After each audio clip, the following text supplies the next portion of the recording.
watching Time Warner Cable News New York 1 at 11.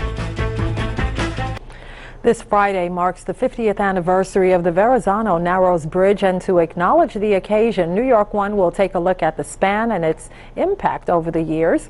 An average 178,000 cars and trucks cross the span every single day, and building it was no easy feat. Our Amanda Farinacci begins our coverage tonight. She speaks with a man who worked as an engineer during the 5 years it took to construct.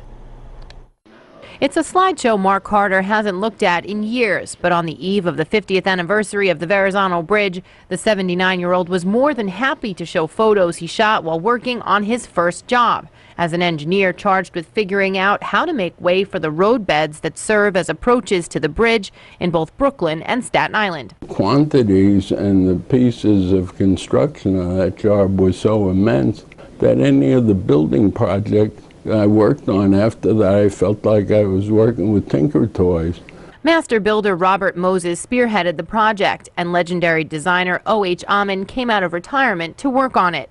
It took 5 years, 3 months, and 8 days to build, a time during which Carter says he sat in on many meetings with Amen to understand his vision for building what was at one time the world's longest suspension bridge. Mr. Amen was a perfect gentleman. Two 27,000-ton towers and enormous steel cables in the anchorages can withstand a pull of 250 million pounds. Each tower is 693 feet high, with 3 million rivets and 1 million bolts each, and they don't stand straight. At the top, they're 1 5/8 inches further apart than at the base to compensate for the curvature of the earth.